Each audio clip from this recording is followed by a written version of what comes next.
What is happening, YouTube?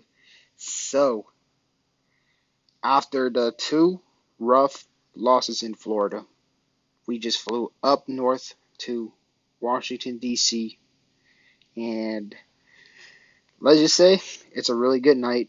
And Clipper Nation, I'm sure y'all can sleep perfectly well. This game was pretty fun to watch. So, pretty much for the first 4 minutes, we didn't score 1 point. The Wizards was up 10 points, and then after that, it was like a a seesaw. It just went either way. It's either the Clippers took 10-point leads, then the Wizards took a significant amount of leads, and it was a pretty crazy game. Both sides they played pretty well. Wizards, thank goodness they did not have Bradley Beal, because if they had Bradley Beal, who knows, maybe we would have lost once again, or I guess we would have still probably won just because we're hungry. But overall, we were making our shots, and our defense could still use a lot of work, especially if we leave guys wide open for three, especially Denny Avdia. But we were pretty good on the offensive end, and especially our threes, it was hitting. And the rotations by Tyronn Lue, it's been getting better lately, and it's overall it's a really entertaining game to see. Kuzma went off, and Porzingis went off, and for the Clippers, Kawhi struggled on the offensive end. He's still trying to shake the rust. He's trying to get the stiffness out of him, but pretty much it's gonna take time. It's not automatically to just drop 30 points all of a sudden, and but hopefully, as soon as possible, he gets back into rhythm. Paul George did amazing. But anyways, let's go player by player. So Kawhi, like I said, he was pretty rusty on the offensive end, but he contributed so much on all the other sides. To be fair, on Kawhi Leonard, people they were literally double teaming him and triple teaming him, so it was pretty hard for him to score at the same time. But the threes, it was just not falling in. But I love the other stuff, the rebounds and the assists. Didn't I tell y'all past videos that Kawhi playmaking is so overlooked? He's like I said, he's in my opinion, he's the real all around player in my just from my point of view, because he could play make pretty well, and he could grab rebounds, and he's obviously still the best defender in the NBA. Like 6 assists, that's amazing. Like honestly, if you told me Kawhi Leonard could run point guard, I would have definitely, I would definitely be with that. He's pretty much a bigger version of a Drew Holiday, but he's like a Drew Holiday mixed with Michael Jordan or some stuff like that. That's just pretty good. But obviously the Jordan because his fadeaways and his size and his score first mentality, but a Holiday, I add the Holiday because his underrated playmaking and obviously his defense. But again, once Kawhi he gets into rhythm on offense, good luck to the other teams because you're not because we're winning it. We're winning it all. Simple as that. I don't care. I'll say it again. We're winning it all. Marcus Morris, he had a good bounce back. 5 for 10. He was hitting a lot of threes. 5 for 8. 6 rebounds, 1 steals, 1 block. His defense was actually pretty good for some extent. Although he still had laps that he just left people open. But he was scoring a good amount of points, almost 20 points, which is pretty amazing. Ivica Zubac, ooh, Zubac. He's been on a rough streak lately.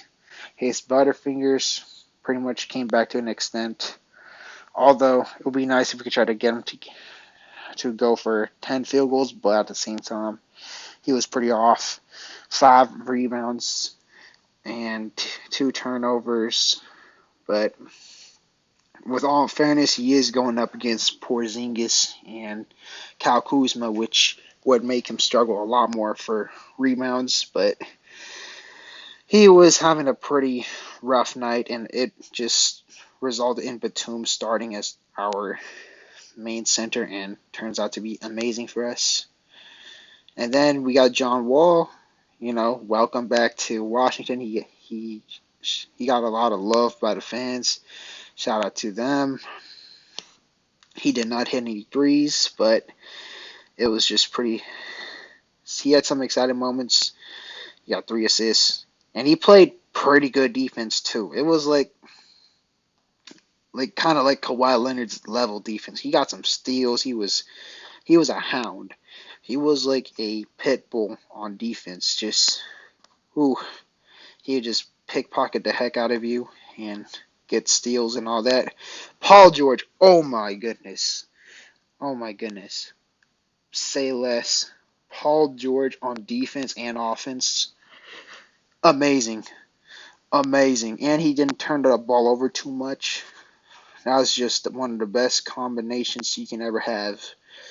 Man, amazing. 36 points, 6 doms, 3 steals, 2 blocks, and 7 rebounds. Paul George is another underrated all-around player as well, too. I'll just say that. Nick Batum, he did amazing. 12 points. He hit 4 threes. He got rebounds. He got an assist. He played really good defense towards the end on Kyle Kuzma, so that's pretty good. Moses Brown, he got 7 minutes. Solid. He got two dunks, putbacks. But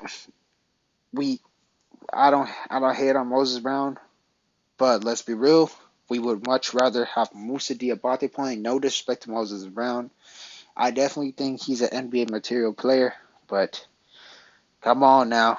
Let's unleash the Moose. Let's let the Moose loose to cause a whole entire mess against our opponents.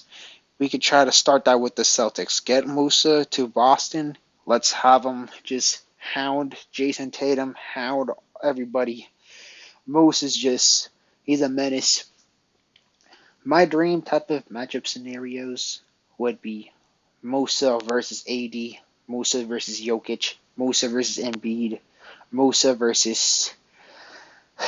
Man, you get the point. That would have been a perfect matchup to have Moussa on Porzingis. Porzingis would not score dirty. All right, let's be real. He would definitely been harassed. He would have messed up so many plays that Moussa just played. By the way, he dropped a 21-24. Jesus goodness, we got to get this guy playing. He's untouchables from any trades, all right? Okay, Terrence Mann, he did not score at all, but he played really good defense as well, too. And rebounds, he got 4 boards, 1 steal. So he was more of a Stanley Johnson tonight. Well, what Stanley Johnson was supposed to be, what I'm saying. Obviously, this is levels ahead over Stanley Johnson. He's a really good defender. He's like a controlled version of Patrick Beverley, which is amazing. Luke Kennard, he had a good bounce back game as well too, because Luke, he was getting killed yesterday last game on defense, and he struggled to hit shots. This time he hit a lot of key shots, and he got 5 assists, which is pretty good for Kennard. He's kind of like, he's mainly a shooting guard, obviously, but for occasional extents, he can run point guard because he can dime, but his handles are not crazy good, so that's why he cannot be the point guard. But then he got 3 rebounds, 1 block too by Kennard. Yeah, by Luke Kennard, which is, I did not even, wow, crazy. And he got a steal too, that's the good part about Kennard, is his IQ is definitely improving from when he started to Start off being a Clipper to now. Amazing to see. BJ Boston.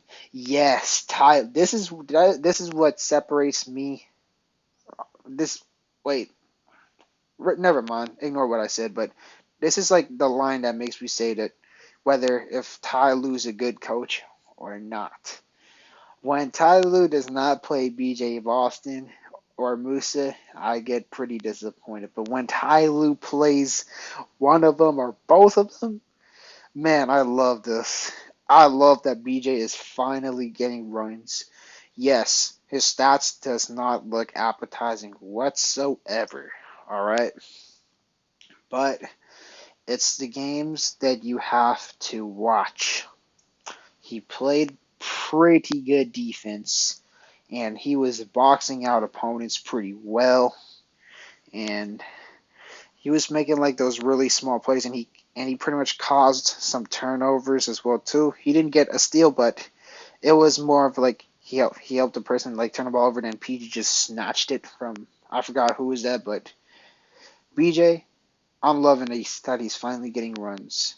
But now the next step, in my opinion, is we would love to see BJ actually get some shots. I would love Tyler to draw some plays for BJ Boston because let's be real, he's still not being used as a maximum potential, but nevertheless, he's shown that he can do the little things. Yes, he had an air ball, but still, I love his hustle and his defense, and his IQ is pretty overlooked too.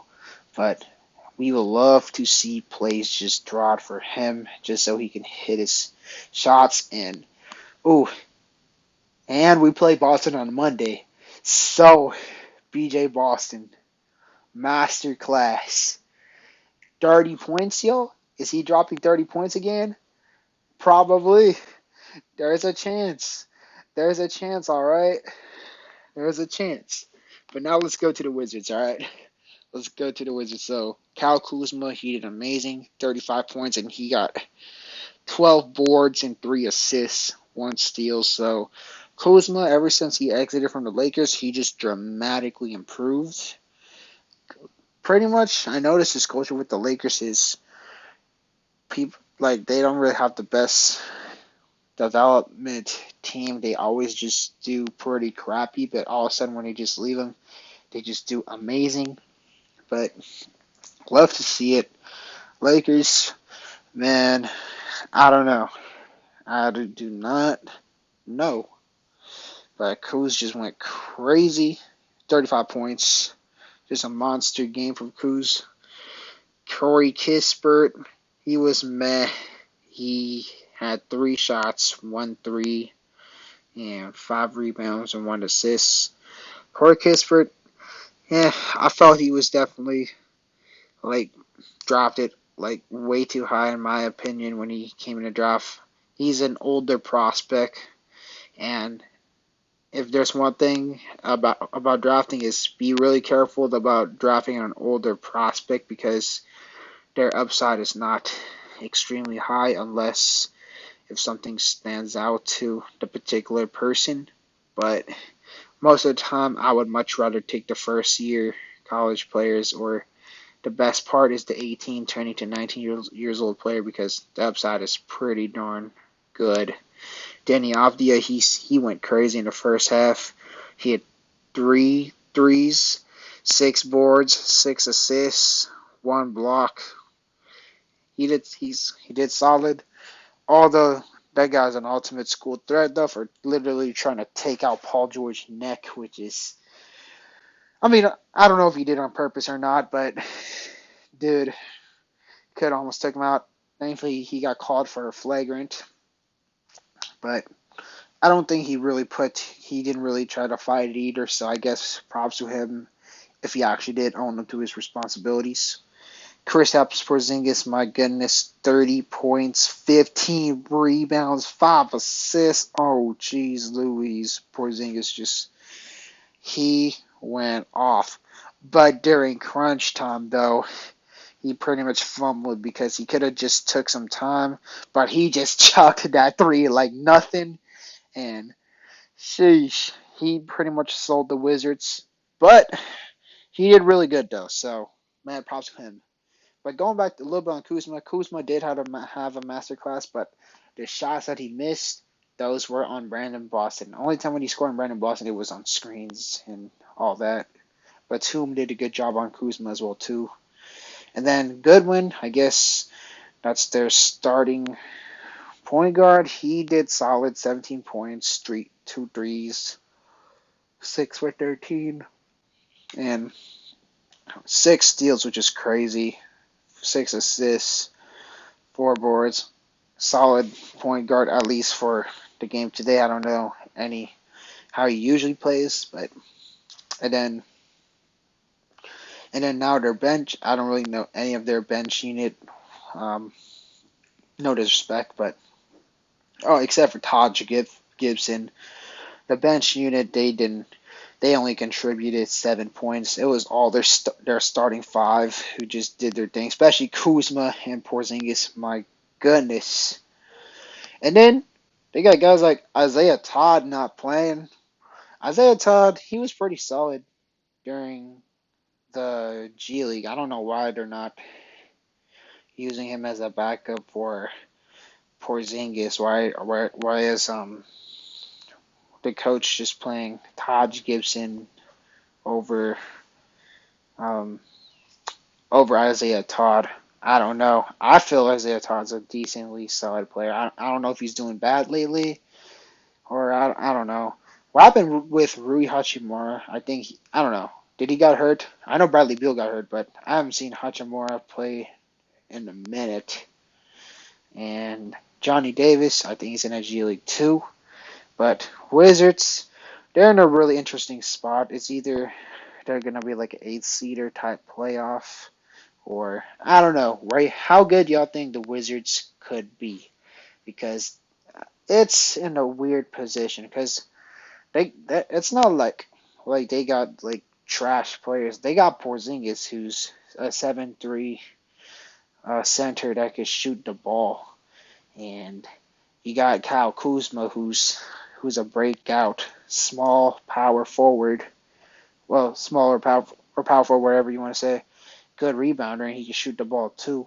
And then you got Bradley Beal, which is that's a solid three right there. So there is always a chance that they could just sneak in the 8th seed. It'll be really good for them to be in the playing tournaments, and pretty much the first seeds or whoever, the Wizards are definitely gonna be up like a little bit of definitely a fight. But overall, it's a refreshing game for the Clippers to take the W against the Washington Wizards. Hopefully, we start a run because Clippers, we are way too inconsistent. Way too inconsistent. We lost to the Orlando Magics. That's just flat out unacceptable if I'm being completely brutally honest. So if we beat the Celtics, then we beat the Hornets, a 3-game winning streak, that would be nice, and we will definitely climb up the seed real quick.